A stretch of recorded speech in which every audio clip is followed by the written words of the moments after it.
बिस्मिल्लाहिर्रहमानिर्रहीम अस्सलामु अलैकुम वरहमतुल्लाहि वबरकातुहू। जी नाज़रीन, हम अपनी जिंदगी में इस कदर मसरूफ हो गए हुए हैं, काम में, कारोबार में, कभी इधर जाना कभी उधर जाना, सुबह उठना है, नाश्ता करना है, नाश्ता करने के बाद काम पे चले जाना है, ऑफिस चले जाना है, जॉब पे चले जाना है, वापस आना है, खाना खाना है और सो जाना है। और हम अपनी जिंदगी में इस कदर मसरूफ हो गए हैं कि हम खुद को, अपनी जात को टाइम नहीं दे पाते। हमारे पास इतना टाइम नहीं होता कि हम खुद के बारे में सोचें, हम खुद को देखें कि हमारे अंदर क्या क्या अच्छाई पाई जाती है या हमारे अंदर कौन कौन से स्किल्स पाए जाते हैं, हम इसकी तरफ कभी तवज्जो नहीं देते। तो नाजरीन, आज मैं आपको बताने वाला हूं कि अगर आप 24 घंटों में से सिर्फ 1 घंटा अपनी जात को दे लेते हैं तो आपकी जिंदगी में क्या क्या तब्दीलियां आने वाली हैं और आपको कितना ही फायदा होने वाला है। इससे पहले मैं आपसे गुजारिश करूंगा कि अगर आप मेरे चैनल पे नए हैं तो इसको सब्सक्राइब कर लीजिए और मुझे ये यकीन है कि ये वीडियो देखने के बाद आपकी जिंदगी तब्दील होने वाली है। तो नाज़रीन, चलते हैं अपने टॉपिक की तरफ। नाज़रीन, अगर आप अपनी जात को 24 घंटों में से रोज 1 घंटा देते हैं, जब आप तन्हा हो, आपके पास कोई और ना हो, सिर्फ आप अपनी जात के बारे में सोच रहे हो, तो इससे फायदा क्या होने वाला है? सबसे पहला फायदा ये होगा कि आप यूनिक हो जाएंगे, आपकी जात मुनफरिद हो जाएगी। क्योंकि जब आप अकेले रहेंगे, कोई और आपके पास नहीं होगा, आप किसी और के बारे में बात नहीं कर रहे होंगे, तो आपकी जात मुनफरिद हो सकती है। क्योंकि जब एक दूसरे के पास लोग बैठते होते हैं, तो जो लोग हमारी महफिल में बैठते हैं, जिन लोगों के पास हम जाकर बैठते हैं, उनकी सोच नेगेटिव होती है। वो मुख्तलिफ मामलात पे हमेशा नेगेटिव ख्यालात के साथ गुफ्तगू कर रहे होते हैं। इससे होता क्या है, जब हम ऐसे लोगों के पास बैठते हैं तो हमारी सोच भी उन्हीं लोगों की तरह हो जाती है, हम भी उन्हीं से मुतासर होकर उनकी तरह के हो जाते हैं। लेकिन अगर आप तन्हा बैठते हैं, अगर आप अकेले बैठते हैं, तो जो आप सोचेंगे हमेशा अच्छा सोचेंगे, अपनी जात के बारे में सोचेंगे। आपको पता चलेगा कि आपके अंदर क्या क्या खूबियां पाई जाती हैं, इसलिए आप यूनिक हो जाएंगे, आप मुनफरिद हो जाएंगे। और नाज़रीन, अकेला रहने का दूसरा फायदा, यानी कि खुद को 24 घंटों में से 1 घंटा अगर आप दे रहे हैं, तो इसका दूसरा फायदा क्या होने वाला है? वो ये कि आपका रवैया हमेशा मुस्बत हो जाता है, आपकी सोच पॉजिटिव हो जाती है, आप लोगों के साथ अच्छा बर्ताव करते हैं। क्यों?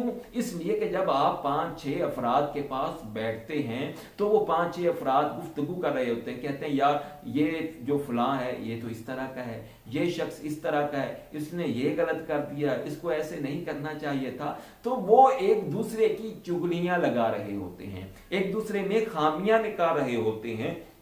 और जब मुसलसल ऐसा होता है तो हमें हर चीज में खामियां नजर आना शुरू हो जाती हैं, हर चीज में कोई ना कोई गलतियां, हर शख्स में कोई ना कोई बुराइयां नजर आना शुरू हो जाती हैं, जिसकी वजह से हमारी सोच भी नेगेटिव हो जाती है। लेकिन अगर आप अकेले रहते हैं, अपनी जात को टाइम देते हैं, तो उस वक्त सिर्फ आप होंगे, आप किसी और के बारे नहीं, सिर्फ अपने बारे में ही सोच रहे होंगे, जिससे आपकी सोच जो है वो पॉजिटिव हो सकती है। और खुद को अगर आप 24 घंटों में से 1 घंटा रोज देते हैं, तो इसका तीसरा फायदा नाज़रीन वो आपको ये होने वाला है कि आप अपनी इज्जत बढ़ाना शुरू कर देंगे। यानी कि आप अकेले होंगे, आप लोगों के साथ फासला रखेंगे। जिन लोगों के पास आप हर वक्त मुयस्सर होते हैं, सुबह दोपहर शाम, या जिन लोगों के पास आप मुसलसल टाइम स्पेंड कर रहे होते हैं, आप उन लोगों के पास नहीं बैठेंगे। आप उनके साथ वक्फे से हफ्ते बाद, 2 हफ्ते बाद, 10 दिन बाद जब आप मिलना शुरू कर देंगे, तो इससे यह भी होगा कि आपकी इज्जत बढ़ना शुरू हो जाएगी। क्योंकि जो चीज आसानी से लोगों को मुयस्सर हो जाती है, लोग उसकी कदर नहीं करते। अब अगर आप भी आसानी से उनको मिल जाया करेंगे, यानी आप हर वक्त उनके पास बैठे रहा करेंगे, तो आपकी इज्जत नहीं करेंगे। अगर आप अकेले रहेंगे, तन्हा रहेंगे, एक तो आप अपनी जात के बारे में सोचेंगे और फिर आप अपनी रिस्पेक्ट करेंगे। जब आप अपनी इज्जत करेंगे तो लोग भी आपकी इज्जत करना शुरू कर देंगे। और चौथा फायदा, अगर आप खुद को 24 घंटों में से कुछ टाइम अपनी जात को दे रहे हैं, इसका चौथा फायदा यह है कि आप क्रिएटिव माइंड, आपका माइंड क्रिएटिव हो जाता है। यानी कि आपके दिमाग में ख्यालात आने शुरू हो जाते हैं, ऐसे नजरियात पैदा होना शुरू हो जाते हैं कि जिनके साथ आप अपनी लाइफ को मजीद बेहतर कर सकते हैं। नए नए आइडियाज शुरू हो जाते हैं, क्योंकि जब आप लोगों के पास बैठे होते हैं उस वक्त आप अपनी जात के बारे में नहीं बल्कि लोगों के ख्यालात या लोगों की गुफ्तगू की तरफ आपकी तवज्जो होती है, जिसकी वजह से आपकी तवज्जो अपनी जात पे नहीं पड़ती और फिर आपको कोई नया आइडिया, कोई नया नजरिया भी नहीं मिलता। अगर आप अकेले रहेंगे, तन्हा रहेंगे, तो उस वक्त कोई और नहीं होगा, आप सोचेंगे सिर्फ अपने बारे में, नए नए ख्यालात आपके जहन में आएंगे और यही कामयाबी के लिए पहली सीढ़ी है। और नाज़रीन, नेक्स्ट पॉइंट, अगर आप अपनी जात को कुछ टाइम दे रहे हैं तो नेक्स्ट पॉइंट ये है कि आप सेल्फ डिपेंडेंट हो जाते हैं, यानी कि आप खुद पर यकीन करने लग जाते हैं। आपको पता होता है कि आप ये कर सकते हैं और जैसा आप कर सकते हैं वैसा कोई और नहीं कर सकता।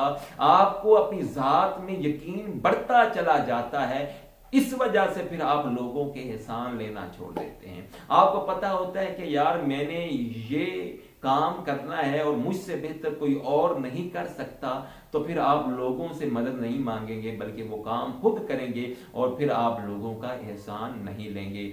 और नेक्स्ट आखिरी पॉइंट कि अगर आप अपनी जात को 24 घंटों में से कुछ टाइम दे रहे हैं, इसका फायदा ये होगा कि आप मेंटली तौर पे स्ट्रॉन्ग हो सकते हैं, आप की कामयाबी के चांसेस बढ़ सकते हैं।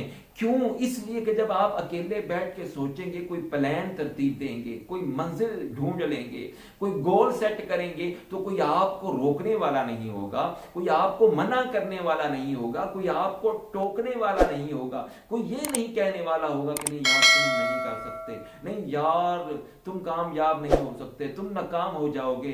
कोई आपको रोकने वाला नहीं होगा। अगर आप तन्हा रहेंगे, मेंटली तौर पे स्ट्रॉन्ग हो जाएंगे और अपनी मंजिल पे जल्दी पहुंच जाएंगे। कामयाबी का हुसूल यकीनी हो सकता है। नाज़रीन, इन बातों पे अगर आप अमल करेंगे तो मैं ये समझता हूं कि कामयाबी फिर आपसे दूर नहीं है, बल्कि बहुत जल्द आपको कामयाबी मिलने वाली है। अल्लाह ताला हम सबको आसानियां बांटने की तौफीक